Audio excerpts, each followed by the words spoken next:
A nossa analista de política, Jussara Soares, acompanha de perto esse assunto e fala com a gente direto do estúdio da CNN em Brasília. Jussara, boa noite. O ministro Marco Buzzi, então, foi afastado porque existem essas duas denúncias de assédio. A primeira já tinha sido noticiada na semana passada, a tal lá de Balneário Camboriú, inclusive feita por amigos do próprio ministro.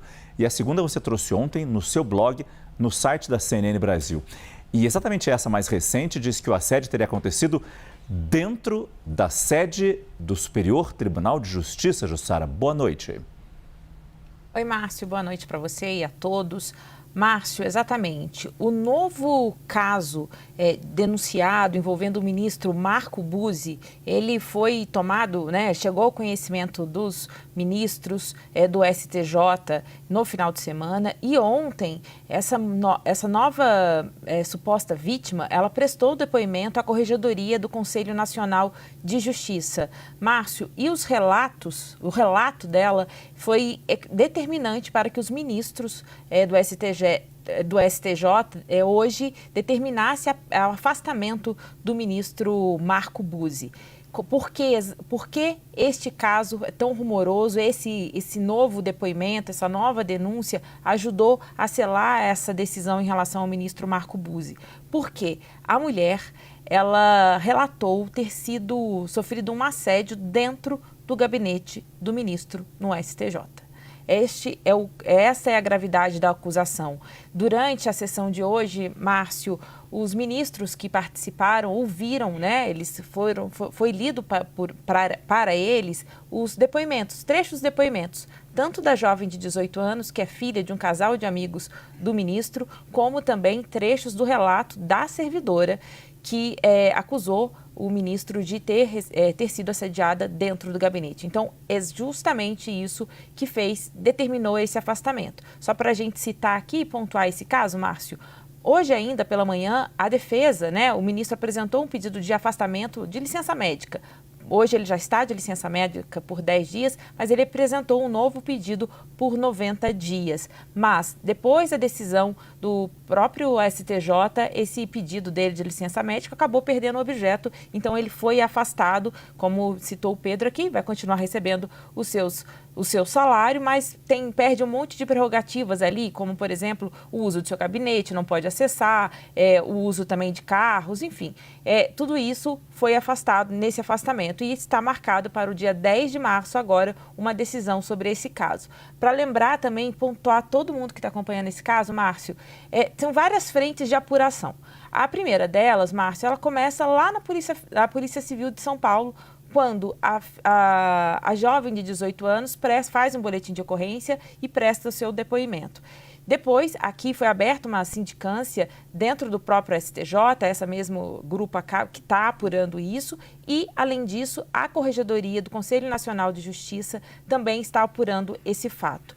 Importante lembrar também é que, este caso, o ministro ele tem foro privilegiado, portanto, ele sobe para o Supremo Tribunal Federal. O relator deste inquérito, dessa ação lá no Supremo Tribunal Federal, é o ministro Cássio Nunes Marques. O que vai acontecer, Márcio? É que, como ele tem foro privilegiado, a prerrogativa de investigar isso passa para a Polícia Federal. Este caso também, Márcio, está em sigilo. Portanto, é difícil até mesmo a gente apurar em que ponto está essa situação aqui. O que sabemos até aqui, Márcio, é que, por enquanto, o ministro Marco Buzzi ainda não foi ouvido. Nem na Polícia Federal, no STF, nem na Corregedoria e nem na sindicância. Ele fez essa manifestação. Hoje ele enviou, pela manhã também, ele enviou uma manifestação, esse posicionamento para alguns colegas do STJ por meio de mensagem no WhatsApp.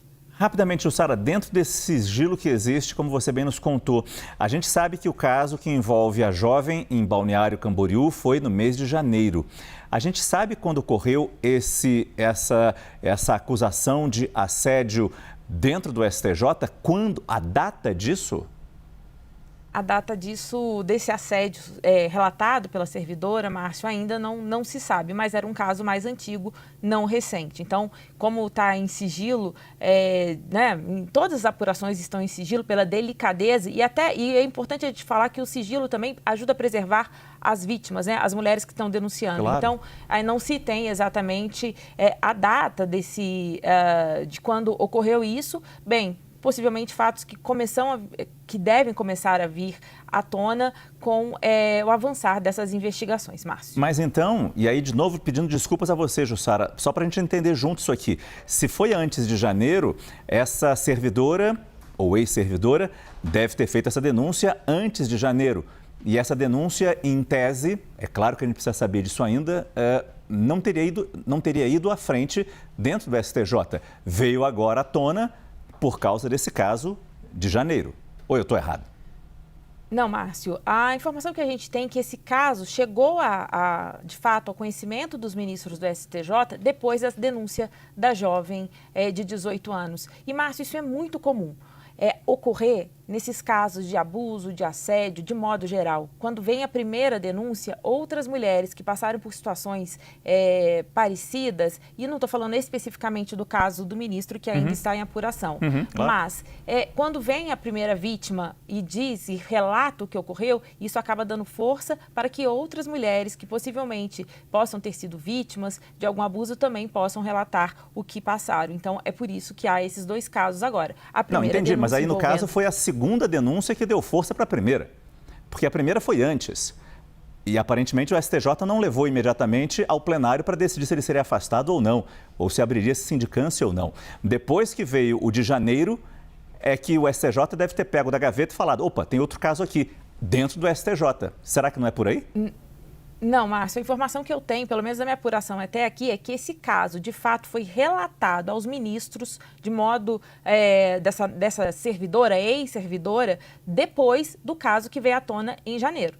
Não, ele não era de antes, ele veio depois e por isso que ela foi ouvida, inclusive, essa mulher que já teria sido vítima, que relatou o suposto abuso, ela foi ouvida depois, né? Mas o caso teria ocorrido antes desse caso de janeiro. São duas situações distintas, mas como eu disse aqui, nesses casos, Márcio, isso é importante também até para a gente explicar para as pessoas. Quando vem uma primeira denúncia, é comum, é natural em casos assim que outras mulheres se sintam empoderadas, fortalecidas para que também relatem o que viveram. E até protegidas, porque a gente sabe como é difícil fazer a primeira denúncia. Você se sente meio que isolada, ainda mais contra um ministro do Superior Tribunal de Justiça. E dada aqui toda a chance de defesa até o dia 10 de março, quando essa sindicância deve ser encerrada. E aí, de novo, o plenário do STJ vai decidir se ele é culpado ou não.